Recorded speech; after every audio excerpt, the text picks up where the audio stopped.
কিতাবের মধ্যে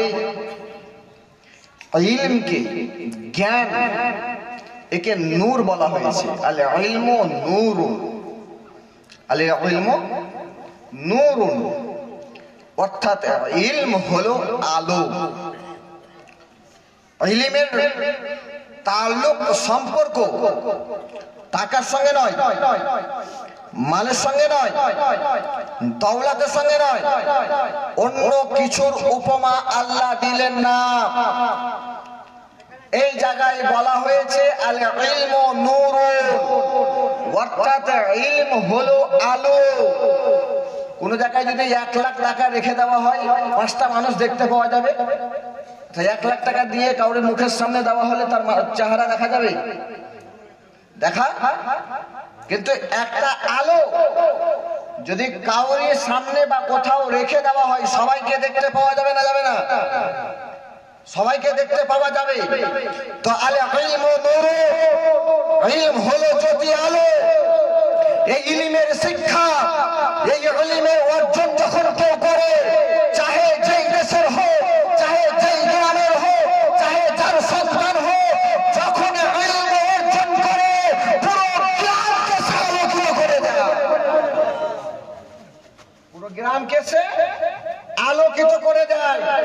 একজন মৌলানা, একজন হাফিজ, একজন মুফতি যখন গ্রামে ইলম অর্জন করে যান, সেই ইলম অর্জনকারী হাফিজ মৌলানার দ্বারাই পুরো গ্রামে, পুরো শহরে, পুরো এলাকায়, পুরো দেশে ইসলামের প্রচার, ইসলামের প্রসার, বিশ্ব মুসলমান, এই উদ্দেশ্যে, এই আলোকে আমাদের এই মাদ্রাসা তৈরি করা হয়েছে।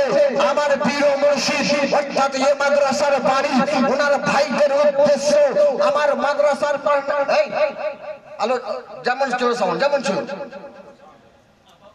সাউন্ড করেন, হুজুরদের উদ্দেশ্য যেই মাদ্রাসায় পড়ে যেন আমার মাদ্রাসার ছেলেরা, আমার মাদ্রাসার যারা পড়বে তারা আইএস অফিসারও হতে পারে, মাস্টার ডিগ্রিও করতে পারে।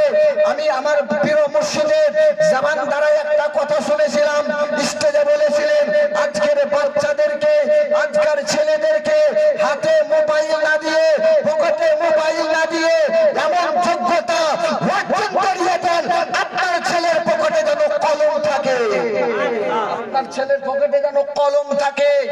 এ বিশ্ব মুসলমান, এনার ইচ্ছা, এনার উদ্দেশ্য সারা বিশ্বকে এটা বলেন। বারাগদির সরজমিন থেকে মেসেজ নিয়ে যান, বারাগদির 14তম গদ্দির হোসেনের তরফ থেকে, ছোট হুজুরের পাকের তরফ থেকে মেসেজ নিয়ে যান।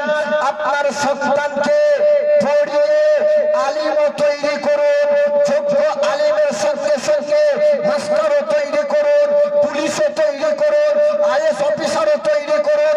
পৃথিবীর সব কোনায় কোনায় আপনার ছেলে, আপনার পরিবারের লোক যেন দ্বীন ইসলামের খিদমত করতে পারে, পাবলিকের খিদমত করতে পারে। এই জন্য আলহামদুলিল্লাহ এই মাদ্রাসায় যতটা ছেলে, 9টা ছেলের মাথায় পাগড়ি হবে। কেউ তো মাধ্যমিকে পড়ে, কেউ উচ্চ মাধ্যমিকে পড়ে, কেউ BA first year, second year, last ইয়ারে পড়ে। আলহামদুলিল্লাহ এটা হুজুর পাকের প্রচেষ্টা, হুজুর পাকের চেষ্টায় আজকে আপনাদের সামনে 1 নয় 2 নয় 9টা ছেলের মাথায় পাগড়ি হবে, দস্তারে কিরাত। আচ্ছা, এই পাগড়ি ছেলেদের মাথায় পরা হবে। আচ্ছা, গার্জেনের তরফ থেকে কি আপনার ছেলের মাথায় পাগড়ি পরা হবে? এই পাগড়ি মাদ্রাসার তরফ থেকে টাকা দিয়ে নয়, আপনার টাকা দিয়ে এই পাগড়িটা পরা হবে মাত্র 1500 টাকা। আছে কোনো বাবা যার ছেলেদের, বা আপনারাও কেউ কিনে দিতে পারেন, কে মুফতি সাহেব আমি দিলাম 1500 টাকা, এই পাগড়িটা আমি কিনলাম, মাদ্রাসার তালিবে ইলমের মাথায় পড়িয়ে দিন, মাত্র 1500 টাকা। 9টা পাগড়ি আছে, কেউ নাই? আছে? আপনাদের সন্তানের মাথায়, আপনাদের সন্তানের মাথায় পড়া হবে, আপনার সন্তান পাগড়ি পাবে। আপনি ফখরের সঙ্গে বলবেন, আজকে বারা শরীফের সরজমিনে, বারা শরীফে ছোট হুজুর পাকের খানকায় আমার সন্তান পড়াশোনা করে কিরাতের পাগড়ি পেয়েছি। কেউ নাই? এই দেখেন, আসেন এদিকে আসেন। মুসাফা করি, পয়সা নেই, আর পাগড়ি বিক্রি মাত্র 9টা আছে, 9 জন। আপনারাও নিতে পারেন। কি মুফতি সাহেব পারিনি নিজের সন্তানকে মৌলবি করতে, পারিনি নিজের সন্তানকে মাদ্রাসায় পড়াতে, কিন্তু আমার সন্তানকে না পেরেছি তো কি হলো? একজন মাদ্রাসার তালিবে ইলমের মাথায় পাগড়ি দেওয়ার টাইমে 1,500 টাকায় একটা পাগড়ি কিনেছিলাম। দেখেন, আব্দুল হান্নান সাহেবের আব্বা, শাহিদ সাহেবের আব্বা, দুজনের আব্বা 1,500 করে 3,000 টাকা, তাহলে দুটো বিক্রি হলো। এখনো 7টা থাকে নাকি? তাহলে 7টা, আর 7 জনকে চাইবো, আর 7 জন নাই। যদি ছেলের বাবা না পড়ে তো আপনারা দেন, আপনারা দিও। এটা কিনে নেন,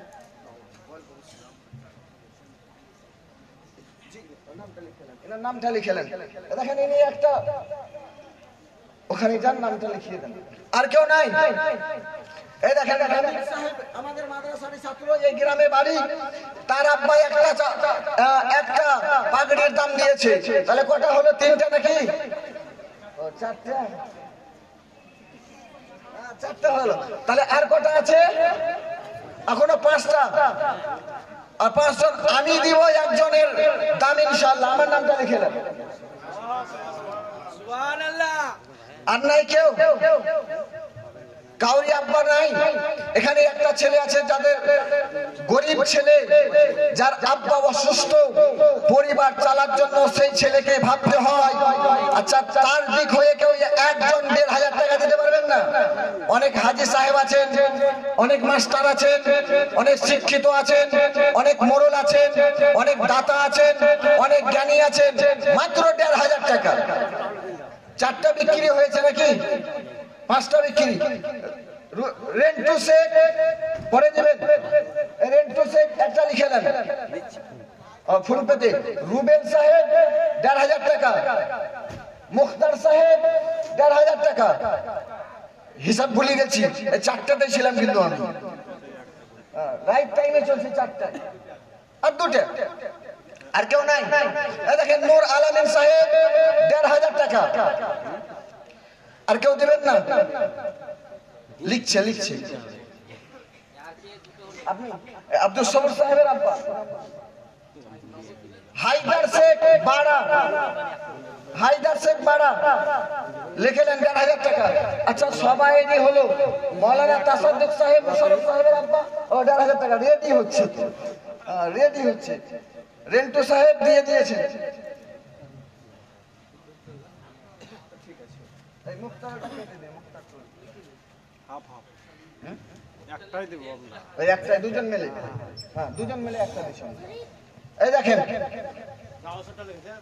হ্যাঁ, লিখে দেন। এই দেখেন, গোলাম গাউসের জায়গির। দেখেন, খেয়েছে। নবী পাক সাহেবে লাউলাকের হাদিসে বর্ণনা আছে, মুসলিম শরীফ কিতাবুল জানাইজ বাবুল ওয়াসায়ের মধ্যে লিপিবদ্ধ আছে।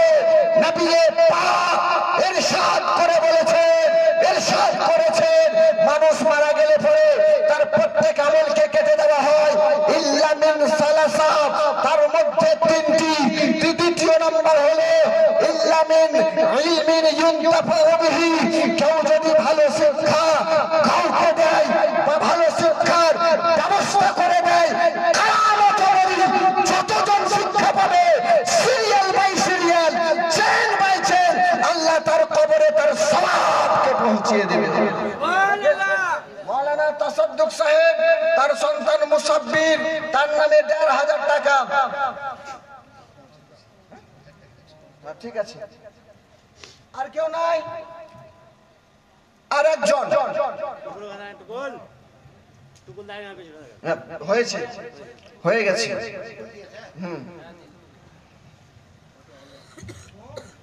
কটা হলো? 6টা ডিউ, 6 আর 3 9।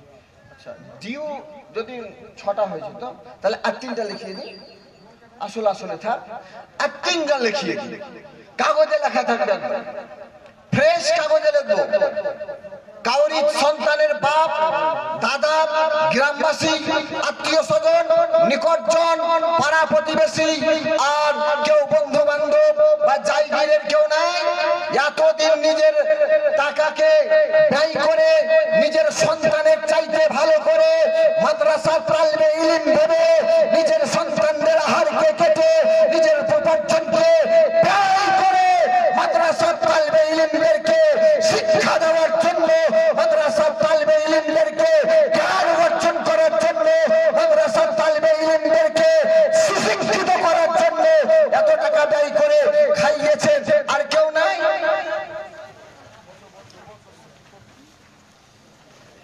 হুজুর পাক চলে এসেছেন, হুজুর পাক মাইক নেবেন, আরেকজন বক্তা চাই, তিনজনকে চাই, আর তিনজন মাত্র, পারবেন না কেউ?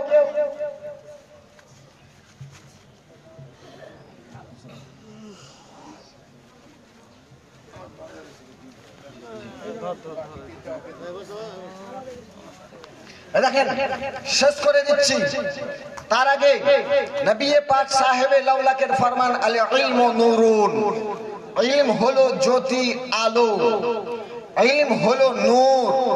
যদি মানুষের কাছে, সন্তানদের কাছে, কাউরি কাছে ইলম থাকে, শিক্ষা থাকে, তাহলে সে যেমন বাড়িতে একটা ওয়াট লাইট যদি জ্বলে বা আলো যদি জ্বলে তো পুরো গ্রামকে যেমন আলো করে বা বাড়িকে আলো করে, আলো থাকার কারণে, তাহলে বাড়িতে যদি কোনো সুশিক্ষিত সন্তান থাকে আপনার মহলকে করবে সুন্দর। তার জন্য কোরআন যখন নাজিল হয় সর্বপ্রথমে বলা হয়েছে ইকরা, নামাজের কথা নয়, রোজার কথা নয়, হজের কথা নয়, যাকাতের কথা নয়, ইকরা শব্দ দিয়ে অর্থাৎ পড়ো। কারণ কোরআন শিক্ষা দিয়ে দিলেন সারা পৃথিবীকে, তোমরা যদি পড়াশোনা করো, তোমার মধ্যে শিক্ষা যদি থাকে তোমার পরিবেশ হবে সুন্দর, শিক্ষা যদি থাকে পাড়া প্রতিবেশীর মহল হবে সুন্দর, শিক্ষা যদি থাকে তোমার ইবাদতের বহিঃপ্রকাশ হবে সুন্দর, শিক্ষা যদি থাকে তোমার কর্ম হবে সুন্দর, শিক্ষা যদি থাকে তোমার সব কিছু হবে সুন্দর।